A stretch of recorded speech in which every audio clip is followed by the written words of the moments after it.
I owe this topic to someone on Twitter because it's one that I have had pending, but I didn't know how to put the scenario together. But now that I see it written down, it's beautiful. And of course, I felt compelled to respond to it. So, an individual called Gina Urso posted, if you post about something that happened to you, are you offended if people reply to tell you a similar story they had? I feel like it would help people relate to other people in the same situation, yet I don't want to steal someone's moment by giving my story. Thoughts? And I know exactly what she means because I have had that problem.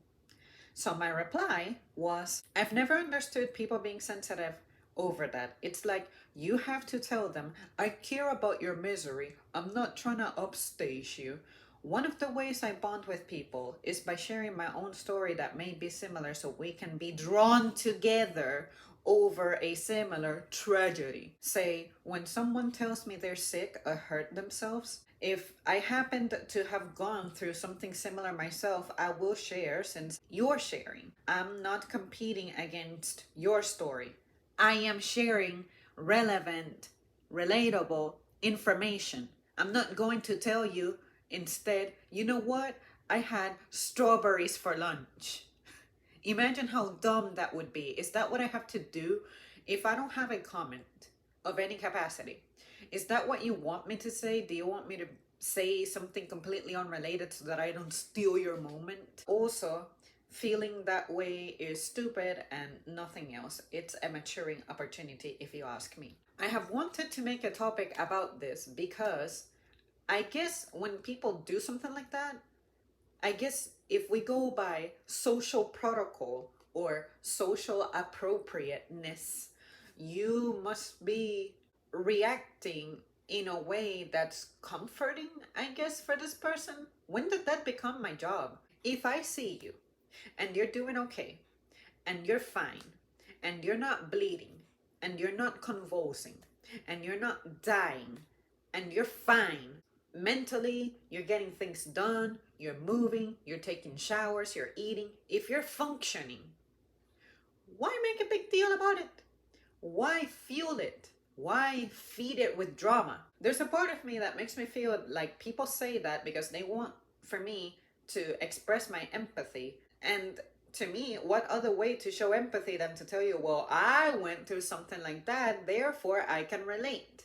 But if you're looking for me to be the kind of person who say, let's say that you bump against something and you go, ow, and then you tell me the story of how you hit yourself with something and you go, oh my God, I ran my hand onto, I don't know, the sharp edge corner of the bed and it got purple, whatever. What do you want me to say? You want me to go like, oh, I'm sorry. Do you want me to kiss it too? Like when we were kids? I don't do that. That's not the kind of reaction I have. And nobody does that to me because that's not the reaction that we obligatory have to have. If you're looking for me to be consoling, it's going to be very hard because I need to see something extreme happen to you for my inside strings to start being pulled. You know what I mean? A little as a bump, something stupid, something trivial. It doesn't get me moving like that. It doesn't get me saying things like that. Just grow up, stop being sensitive, stop being offended, and learn to appreciate the fact that other people are sharing things with you too. Why does it have to be about you and only you? I thought I would share that because, as I have expressed before, I have been very clear and open that I tend to be someone who isn't very good at feeling empathy or sympathy or be good at consoling people, because for me the way I turn that on in me is when I feel it in my gut. One time at work, I walked into one of my managers, one of the best managers ever, one of my favorite managers ever. I don't know if I ever got to share with you guys this story, but I walked into the office randomly, something I don't do, and I knew that she wasn't feeling well.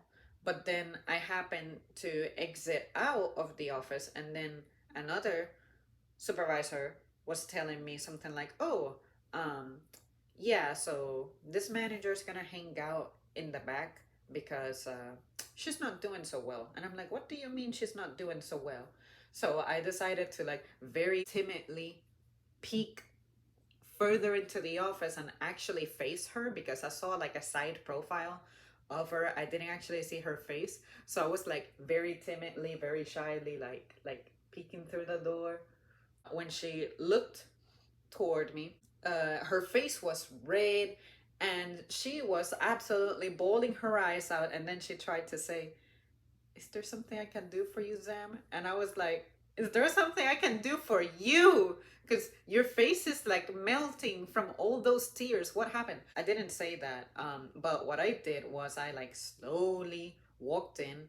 I pulled some cabinet. There's only one chair in this office, so I pulled some cabinet out and I sat over it and I just leaned in and I was like, "I'm not going to pry, but I will ask you, what is the matter? More than likely, I won't have the power to do anything, but at least I want to hear it." Because I could feel that lady's pain. Like looking into her eyes, seeing her skin turning red, and seeing all those tears. You guys know that I don't touch people, but I had no other impulse but to like lean in and give this lady a hug, and her tears were literally soaking my arm. That shit shocked me and it hit me in such a way that that's when I discovered, okay, I may be reserved, but I understand the power of touching and bonding when it's adequate. I cannot allow for sacred things to become commonplace. Otherwise, they lose their power. So that's the way I look at it. If I'm going to console somebody, I like to reserve my moment of consoling for when something real, something legit, something extreme, something impactful, something truly, truly, truly life changing is happening. And then you'll feel my power, the genuine concern and genuine feeling I have.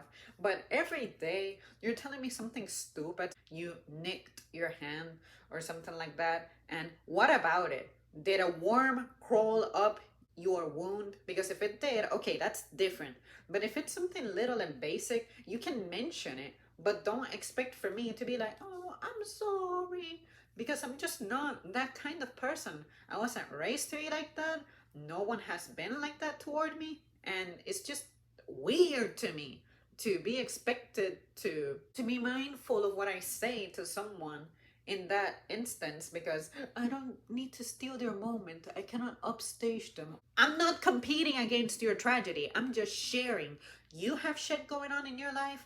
I have shit going on. You shared something. I shared something. Why do I have to take the place of someone who's consoling? Stop looking at this life as if I'm competing against you. I get it. At the job, you're competing for the race, you're competing for a position, you're competing for a job, you're competing for a role. When you go out and start some kind of business venture, you're competing against pre established clowns, you're competing against any newcomers, you're competing against different styles of art. When you're here on YouTube, if you want to look at this as a competitive landscape, which it is, but you're competing against the established channels, you're competing against the clowns who have been here for decades, you're competing against the people who are younger, you're competing against the people who have better technology, competing against the people who have better skills, competing against the people who get better equipment, competing with your emotions, competing with your status, competing with your finances, competing with your everything. Of course, people are going to be miserable. So just stop revolving around your own self. Even when you're sharing something fucked up, if someone is willing to share something of similar nature, look at it as, damn, I opened the door for this person to share something that had I not shared what I shared, maybe they wouldn't have wanted to share. How long have they wanted to share something like that, but they've kept it to themselves because it feels like it's not worthy of sharing? Why do you have to be so negative? But anyway, this is not for everybody, of course. I'm not saying that everybody is like that, but for anybody who feels that way at some point about, oh man, telling something to them sucks because she immediately shares something that she went through. Again, when I say something, first of all, if I'm talking to you at all, that is a big privilege because I don't just casually have conversations with people that don't do anything for me. As in, the conversation doesn't do anything for me, doesn't enrich me in any way. The last thing I want in the world is to share my vulnerabilities. So if I'm sharing a moment of vulnerability with you, just like you shared with me, consider it a privilege, consider it an honor. But I don't know, maybe because I have been a person who has avoided people in extremes. Maybe that's just me and I'll always be that weirdo, but seriously, what do you want me to do? Like kiss your hand?